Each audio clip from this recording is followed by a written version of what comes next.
Dozens of Nigeria's missing Chibok schoolgirls are finally free. Officials say 82 of the girls were released after successful negotiations between the government and the terrorist group Boko Haram. They're believed to be from the group of 276 schoolgirls stolen from their village 3 years ago.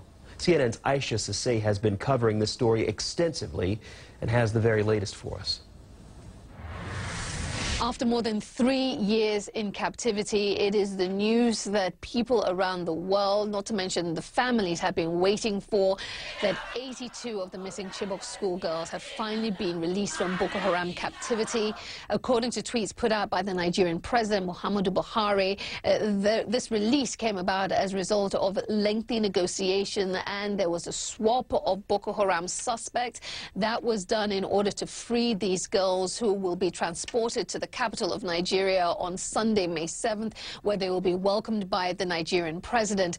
The Nigerian president also in tweets goes on to say that a number of people were involved in this effort to free these girls. He thanks a number of individuals, including the government of Switzerland, the International Committee of the Red Cross, local and international NGOs, alongside security agencies of Nigeria.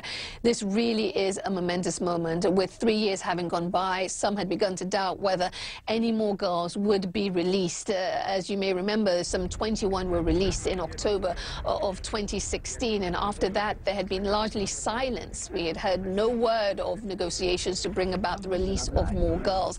But here we are on this day, celebrating the news that 82 more girls have now been freed and will shortly be reunited with their families. Of course, amid the joy, amid the celebration, we must remember that there are still well over 100 girls who remain in Boko Haram captivity, and there is no word as to whether negotiations continue to bring about their freedom.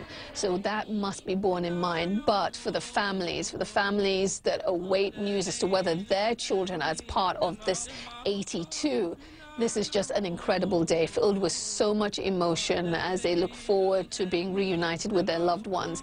And we look forward to bringing you just more coverage of their re-entry to normal life. These girls have been through so much in their 3 years in captivity. We know that they've undergone tremendous hardship while they've been away from their loved ones. And the road to recovery will be a long and a difficult one. But on this day, we celebrate the fact that they are finally free, and they will shortly be reunited with their loved ones. Aisha Sase, CNN, Los Angeles. Aisha, thanks for that reporting there. Well, earlier on, my colleague Natalie Allen spoke to Nigeria's former Minister of Education about the impact that social media had on bringing these schoolgirls back home. I can't even describe how I feel when the news first broke. I couldn't hold myself back. And so I immediately tweeted that I am furiously praying right now that this news be true. And then I began to walk the phones. And the more I walked the phones, the more it turned out that the news was actually real. And at that point in time, my heart was pounding so badly. I mean, I was palpitating.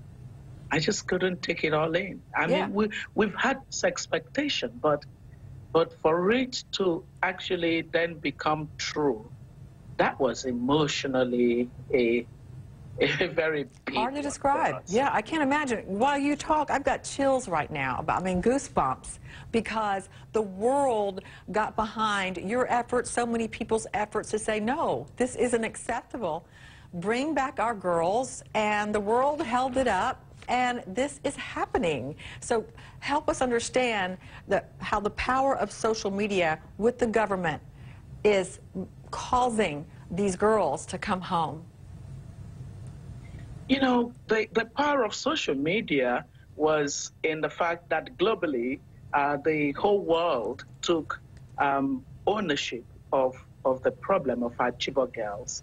And so no matter where you resided or you reside, you were drawn to the very tragic story of girls who went to be educated and ended up being abducted by terrorists. However, that was as far as it went. When social media then moved on and the rest of the world carried on with other priorities, it simply took those of us in Nigeria who had been the voices that began to call attention to the problem that had befallen these girls to continue to persist. If there was no persistence in terms of local ownership of the problem, it would never have resulted in the series of positives that we have seen. And I am so grateful to God. I really am, because it took a lot of faith for every one of us that's been advocating for our Chibok girls to continue, even when the rest of the world moved on to other priorities. It is good news to report that they have been returned. Obviously, there are still others who are missing.